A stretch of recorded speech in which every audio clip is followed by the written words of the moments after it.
BPSC के प्रदर्शन चल रहा है गर्दनी बाग में और ईसा के अध्यक्ष हैं हमारे साथ प्रीति जी। इनसे बात करें कि आज बहुत दिनों से चल रहा है प्रदर्शन, सरकार नहीं सुन रही है, इस पे क्या कहें?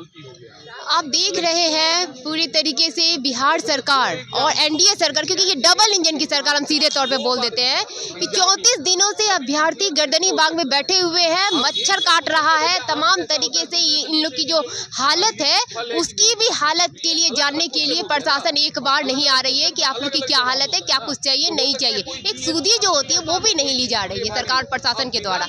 ये सबसे बड़ा निंदा करने की बात है कि आप देख रहे हैं कि आयोग नॉर्मलाइजेशन की नहीं बात करती है और दूसरी परीक्षा नॉर्मलाइजेशन को दर्शाता है।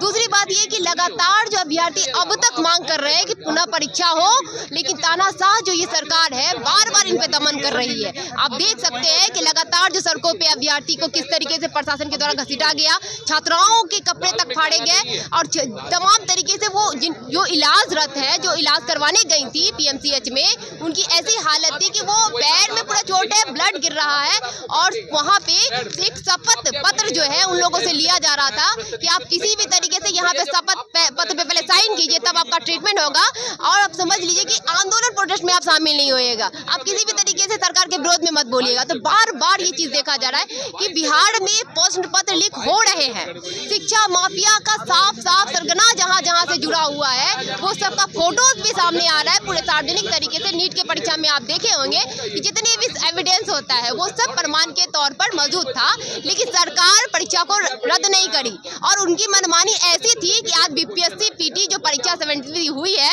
उसमें भी ये मामला देखने को आ गया कि परीक्षा पत्र लीक हो गया और फिर से अभ्यर्थी न्याय पसंद अभ्यर्थी मांग कर रहे हैं इसको रद्द करने के लिए, पुनः परीक्षा लेने के लिए, लेकिन उनकी भी बात नहीं सुनी जा रही है। लेकिन बार बार परीक्षा पत्र लीक हो रहा है और बिहार जो है पहले भूमिका में किरदार में है कि प्रश्न पत्र यही बिहार एक सेंटर बन रहा है, अपनी भूमिका में आ रहा है प्रश्न पत्र लीक करवाने में। 10th से लेकर के बड़े बड़े प्रतिस्पर्धा वाली परीक्षा में बिहार संलग्न है। मैं कहना चाहती हूँ कि बिहार सरकार, नीतीश जी, आप 34 दिन हो गया, 34 मिनट के लिए आपके पास समय नहीं है कि आप आइए और यहाँ पर सुनिए कि इनकी क्या समस्या है, कि क्या इनके पास साक्ष्य है जिसके आधार पर ये बता रहे हैं कि परीक्षा में गड़बड़ी हुई है। अगर आपके हिसाब से गड़बड़ी नहीं हुई है तो आप बापू सभागार का परीक्षा क्यों रद्द करना पड़ा है?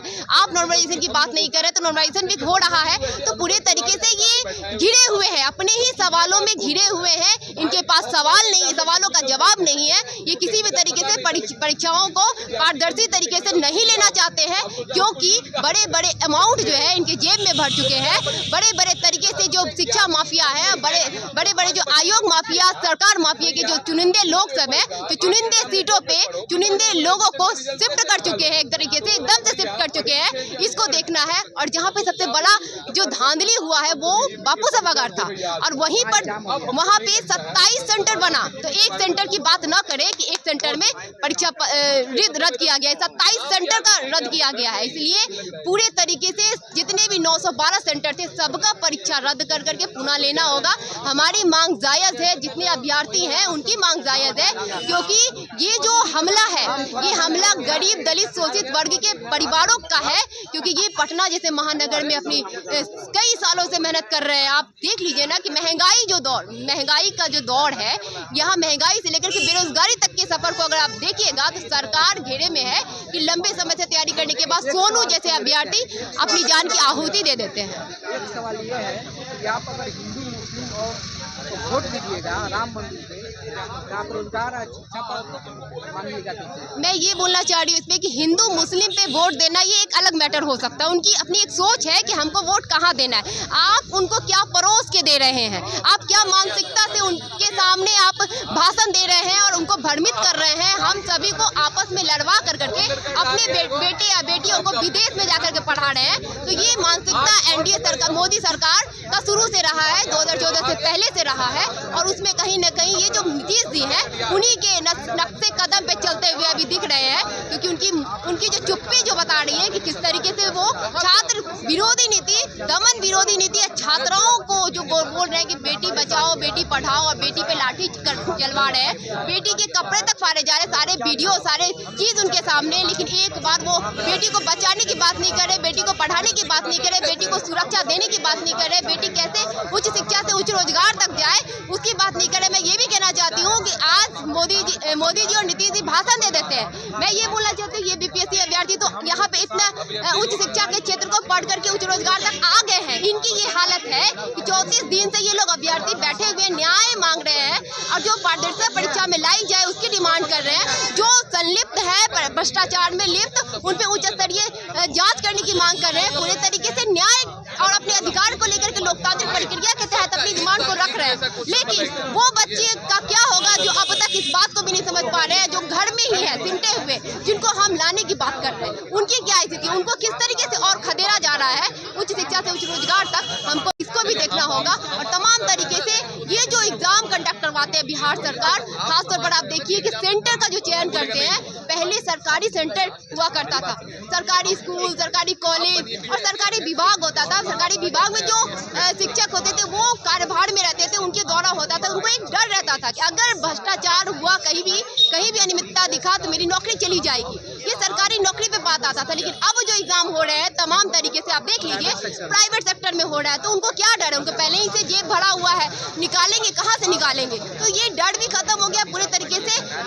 जहाँ भी सेंटर बनाया जा रहा है वहाँ से बड़े बड़े रकम दिए जा रहे हैं ताकि वो सेंटर उनको खरीद बिक्री का माहौल बना करके वैसे लोगों को चिन्हित करते हुए रोजगार तक भेजा जा रहा है। ये बहुत बड़ा जो है वो एक साजिश है जो कहीं न कहीं सार्वजनिक तौर पर दिख रहा है। उस पर उच्च स्तरीय जांच की बात है जो हम चाह रहे हैं कि बीपीएससी आयोग के अध्यक्ष पर उच्च स्तरीय जांच हो और उच्च स्तरीय जांच होकर के ठोस कार्रवाई हो ताकि आने वाले दिनों में ऐसी परीक्षाएं में धांधली भ्रष्टाचार न दिखे। और हमारी मांग जायज है। 34 दिन से बैठे हुए तो आयशा तो वैसे भी लड़ रही है, तमाम तरीके से चक्का जाम विरोध प्रदर्शन कर रही है और प्रगति यात्रा जहाँ निकल रहा है वहाँ पे आयशा अपना विरोध जाहिर करते हुए बीपीएससी परीक्षा को रद्द करके पुनः लेने की मांग कर रहे हैं। और ऐसे में नीतीश जी पहले से ही आयशा के लीडरों को डिटेन कर करके घंटों पर मतलब कि एक तरीके से थाने में रख रहे हैं और वो उनका डर है। तो ये डर आप बना के रखिए क्योंकि हम डरने वाले नहीं हैं आपसे, आपको डरना होगा। और डरना इसलिए होगा क्योंकि परीक्षा जब तक रद्द नहीं होगा हमारी लड़ाई जारी रहेगी। अच्छा, उस तरफ संवाद यात्रा पर निकले हैं इधर दोनों कोई निकला हुआ है, सब अपने अपने तरीके से अपने अपने योजनाओं के समर्थन में। लेकिन आप ये बोलते ना जो वहाँ पे माइक से सुना प्रगति यात्रा पर निकले हैं तब विरोध हो रहा है, निकले हुए हैं, सब लोग कहीं ना कहीं अपना सीख रहे हैं। राजनीतिक सीखने वाली बात हम पूरी तरीके से नहीं कह सकते। सब अपने डिमांड को लेकर के, अपने मुद्दों को लेकर के जहाँ पे गलत लग रहा है, जहाँ पे विरोध कर रहे हैं वहाँ कर रहे हैं। मैं बोल रही हूँ कि हमारी जो लड़ाई है हम अपना दिखा रहे हैं और तमाम तरीके से अगर प्रगति यात्रा निकल रहा है तो वहाँ पे नीतीश जी क्योंकि अभी मुख्यमंत्री हैं और उनका विरोध कर रहे हैं तो उनकी प्रगति यात्रा प्रगति के लिए है, लेकिन प्रगति नहीं है बल्कि वो अहंकार जो यात्रा है वो दिख रहा है कि हर जगह से किस तरीके से छात्राओं को उठा करके मुकदमे दर्ज कर रहे हैं। छात्राओं को पहले से ही मतलब कि जो आयशा के लीडर है उनको डिटेन कर लिए जा रहे हैं क्योंकि आप उनके विरोध में नहीं आइए, आप सड़कों पे नहीं उतरिए। इसका मतलब है कि पूरे तरीके से बचाना चाह रहे हैं, शिक्षा माफियों को बचाना चाह रहे हैं, बीपीएससी आयोग को बचाना चाह रहे हैं। और रही बात अदर ऑपोजिशन पार्टी की जो बात बोले, जैसे कि आप आरजेडी तेजस्वी यादव की बात करें तो वो भी आए थे, अपना समर्थन दिए थे, आंदोलन उनकी भी जारी है। हाँ, सबका अपना अपना एक अलग मुहिम होता है, अपना एक रणनीति होता है, उसके अकॉर्डिंग वो अपना क्या कुछ कर रहे हैं वो उनसे आप पूछ सकते हैं। वैसे फिलहाल तो हम जान रहे हैं कि सबका समर्थन है कि बीपीएससी पीटी को रद्द किया जाए, पुनः एग्जाम लिया जाए। रद्द इसलिए रद्द होगा क्योंकि हमारी मांग जायज है और हम जो बैठे हुए अभ्यर्थी हैं, तमाम अभ्यर्थी जो है वो अपनी आवाज़ों को बुलंद 34 दिनों तक कर चुके हैं और आने वाले दिनों में भी करते रहेंगे जब तक कि परीक्षा रद्द नहीं होगी, क्योंकि पूरे भ्रष्टाचार है और अनियमितता दिखी है। और इस परीक्षा में सबसे बड़ी बात यह है कि एनडीए सरकार, ये जो मोदी नीतीश की जो सरकार है उसका असली चाल चरित्र का जो चेहरा है उसका उजागर किया है और इनकी असली चेहरा का पर्दाफाश करते हुए इनकी जो असली चरित्र है, राजनीतिक मंशा जो कुछ चुनिंदे लोगों को सीमित कर देना चाह रही है उच्च शिक्षा से लेकर के उच्च रोजगार तक, वो सब क्लियर हो रहा है। ऐसे में जो भी यहाँ पे अभी दिख रहे हैं वो बिल्कुल एकदम से मीडियम वर्ग के बच्चे हैं और पटना में आकर के पढ़ते हैं, अपनी जो रोजमर्रा की जो सुविधा होता है उसको किस तरीके से करते हैं। ऐसे में हमारी लड़ाई है और लड़ाई जारी रहेगी।